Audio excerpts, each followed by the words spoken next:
Good morning students. आज हम chapter 1 और चैप्टर 2 ग्रामर के क्वेश्चन आंसर्स करेंगे। मैंने पहले अंडरलाइन करवाए थे लेकिन मैंने खुद लिखे हैं, अब आप इसे देख के लिखना।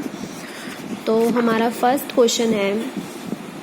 क्वेश्चन स्टार्ट करने से पहले मैं 6th क्लास को बता दूं कि अगर हो सके तो लाइन स्किप नहीं करनी है आपने, नहीं तो अगर नहीं कर सकते हो तो लाइन स्किप कर लेना, कोई दिक्कत नहीं है,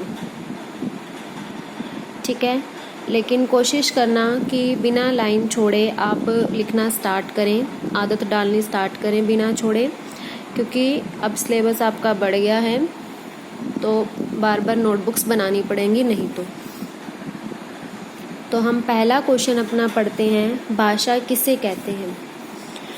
भाषा किसे कहते हैं, इसका आंसर है, सबसे पहले आप ऊपर चैप्टर का नेम लिखोगे, भाषा, बोली, लिपि और व्याकरण, पार्ट नंबर डालोगे, दिनांक डालोगे, ठीक है, और साइड में डालोगे कक्षा कार्य, ठीक है, और क्या लिखोगे, कक्षा कार्य, ये सारी ऊपर डालनी है। फर्स्ट क्वेश्चन है, भाषा किसे कहते हैं? भाषा वह साधन है जिसके द्वारा मनुष्य अपने विचारों का आदान प्रदान बोलकर या लिखकर करता है। मैंने पहले चैप्टर क्लियर कर दिया है आपको। तो पहले क्वेश्चन का आंसर है, भाषा वह साधन है जिसके द्वारा मनुष्य अपने विचारों को बोलकर या लिखकर प्रकट करता है।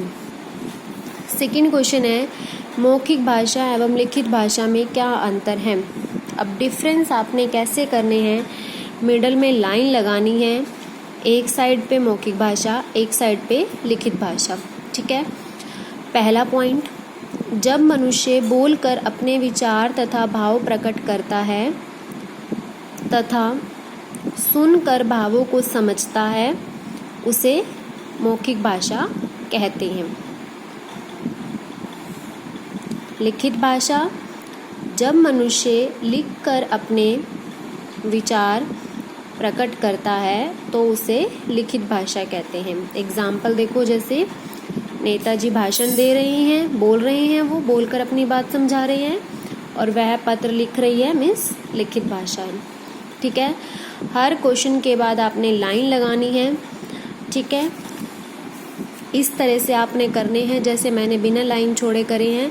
अगर नहीं हो पाए तो कोई दिक्कत नहीं है, लाइन स्किप करके आप कर लेना, ठीक है। नेक्स्ट थर्ड क्वेश्चन है आपका, व्याकरण किसे कहते हैं? व्याकरण वह शास्त्र है, व्याकरण वह शास्त्र है जो हमें भाषा के नियमों की जानकारी देता है तथा किसी भी भाषा को शुद्ध रूप से बोलना तथा लिखना सिखाता है, ठीक है। नेक्स्ट क्वेश्चन, लिपि किसे कहते हैं? किन्हीं 4 भाषाओं की लिपियों के नाम लिखिए। भाषा लिखने के लिए हम जिन चिन्हों का प्रयोग करते हैं उसे लिपि कहते हैं। एक साइड पे आप लिखोगे भाषा, एक साइड पे आप लिखोगे लिपि। जैसे भाषा हमारी है, हिंदी है, अंग्रेजी है, पंजाबी है, उर्दू है, ये सारी क्या है, इनकी लिपि है। हिंदी की लिपि देवनागरी, अंग्रेजी की रोमन, पंजाबी की गुरुमुखी, उर्दू की फारसी, ठीक है। ये आपके फर्स्ट चैप्टर के क्वेश्चन आंसर थे। इस तरह आपने इसके लिखने हैं। एक्सरसाइज भी अगर आपने टैली करनी है तो एक बार देख लो, वैसे तो मैंने करवा दी थी ये भी टैली। किसी भाषा को लिखने के लिए हम जिन चिन्हों का प्रयोग करते हैं उसे लिपि कहते हैं। भाषा का एक क्षेत्रीय रूप बोली है। ज्ञान का संचित को साहित्य है। विचारों के आदान प्रदान के साधन को भाषा कहते हैं।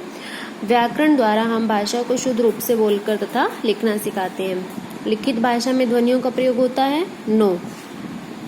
हिंदी की लिपि देवनागरी है? यस। विश्व की सभी भाषाओं की एक ही लिपि है? नो। मौखिक भाषा को हम ध्वनियों के माध्यम से समझते हैं, राइट। भाषा बच्चा घर में अपने माता पिता से सीखते उसे मातृभाषा कहते हैं, राइट, ठीक है। नेक्स्ट है, ये हमें लिपि के नाम दिए गए हैं और आपने भाषा बतानी है। जैसे चित्रलिपि की कहाँ की भाषा है? चीनी भाषा की। देवनागरी किस किस की है? हिंदी, संस्कृत, मराठी। बांग्ला की। रोमन, अंग्रेजी, जर्मन, फ्रेंच, गुरमुखी, पंजाबी, फारसी, उर्दू। नेक्स्ट मैचिट। भाषण देना मौखिक भाषा, ईमेल करना लिखित भाषा, समाचार पत्र पढ़ना मौखिक भाषा, समूह में मित्रों से बातचीत करना मौखिक भाषा, कविता सुनना मौखिक भाषा, पत्र लिखना लिखित, अध्यापिका का प्रश्न पूछना मौखिक भाषा, पुस्तकें पढ़ना मौखिक भाषा, SMS करना लिखित भाषा, नानी का कहानी सुनाना मौखिक भाषा। ठीक है, तो ये हमारे हैं मैचिट है। नेक्स्ट क्वेश्चन है, नेक्स्ट चैप्टर है हमारा सेकंड चैप्टर, उसके क्वेश्चन आंसर्स देखिए। फर्स्ट क्वेश्चन है आपका, स्वर किसे कहते हैं? स्वरों के प्रकारों के नाम लिखिए। इसी तरह आपका सेकंड चैप्टर है,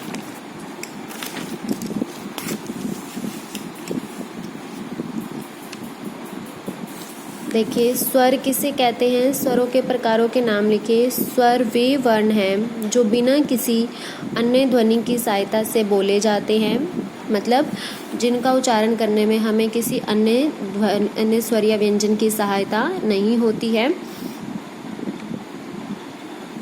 ठीक है, स्वरों इनका उच्चारण करते समय हवा बिना किसी रुकावट के मुख से बाहर निकलती है, मतलब स्वतंत्रता पूर्वक हमारे मुंह से बाहर निकलती है। स्वर के प्रकारों के नाम लिखिए। स्वर 3 प्रकार के होते हैं, हास्य स्वर, दीर्घ स्वर, प्लुत स्वर। व्यंजन किसे कहते हैं? सेकंड क्वेश्चन, व्यंजन वे वर्ण होते हैं जिनका उच्चारण करने के लिए स्वरों की सहायता लेनी पड़ती है। दीर्घ स्वर और हास्य स्वर में क्या अंतर है? सबसे पहले है हमारा हास्य स्वर। जिन स्वरों को बोलने में कम समय लगता है उन्हें हास्य स्वर कहते हैं, और जिन स्वरों को उच्चारण करने में हास्य स्वर से दुगना समय लगता है उन्हें दीर्घ स्वर कहते हैं।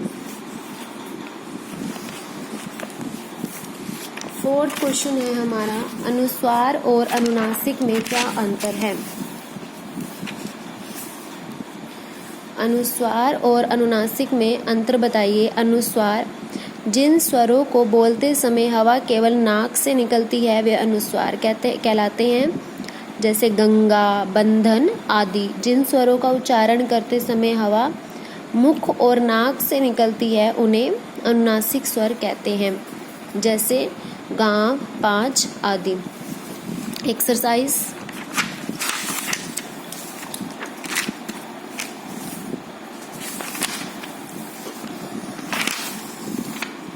देखिए बेटा, एक्सरसाइज। हिंदी की वर्णमाला में कितने व्यंजन हैं? 33।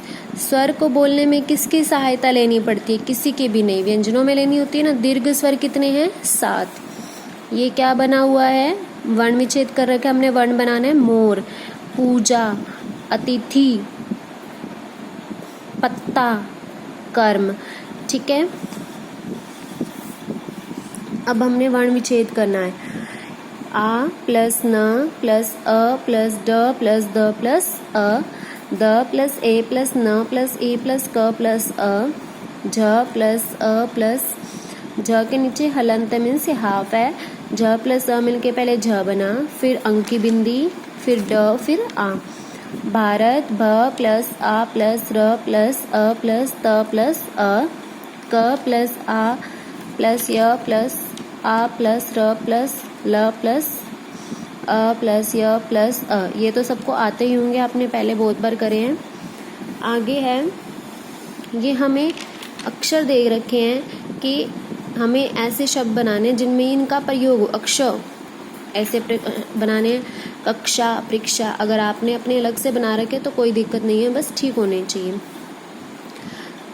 त्रिशूल, त्रिभुज, ज्ञानी, ज्ञानी, ज्ञान। त्रिभुज में छोटे उ की मात्रा।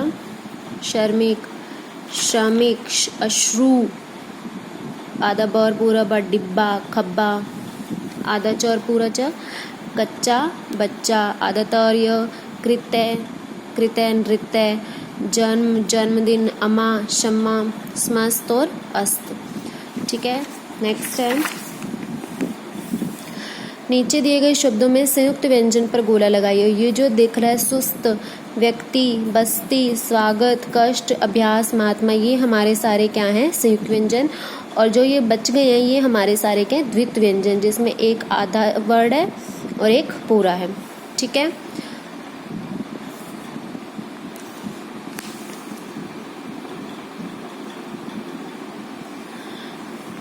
दी गई मात्राएं लगाकर 3-3 शब्द बनाइए। री की मात्रा से बनाने हैं, ओ की मात्रा से, ऐ की, पड़े की मात्रा से और ई की। आप कोई भी 3 बना सकते हैं, जरूरी नहीं है कि जो मैंने करवाए हैं वही। कृपा, कृष, मृग, औरत, मौन, पौधा, मैला, कैसा, पैसा, सूत, भूरा, दूध, किरण, मिलना, खिल। अब र के विभिन्न रूपों से र की मात्रा का जो ऊपर की ओर है, कर्म, धर्म। फिर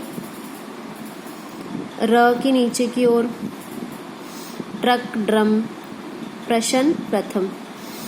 अब वर्ड्स दे रखे हैं, उसमें हमने अंक की बिंदी या चंद्रमा, उसकी चंद्रमा वाली बिंदी लगानी है। गांव में चंद्र बिंदी आती है, अंतिम में अंक की बिंदी, चांदनी में चंद्र बिंदी, अंतरिक्ष में अंक की बिंदी, संतरा में अंक की बिंदी, धुआं में चंद्र बिंदी, चंद्र बिंदु, अंधेरा में अंक की बिंदी, आनंद में अंक की बिंदी। तो ये थे हमारे दोनों चैप्टर के क्वेश्चन आंसर और एक्सरसाइज। 2 दिन का टाइम है इसको करने के लिए, फिर सबके पर्सनली नोटबुक चेक होएगी। मेरे पर्सनली नंबर पे आपने भेजना है काम करके और अपना नेम और क्लास मेंशन करनी है। इसके बाद रीडर का सेकंड चैप्टर जो हो चुका है दादी माँ वाला, उसका करवाना है आपको क्वेश्चन आंसर्स। तो बुक्स ले ली होंगी सबने, इसको फिल कर लेना, बुक एक्सरसाइज को भी और क्वेश्चन आंसर्स को भी।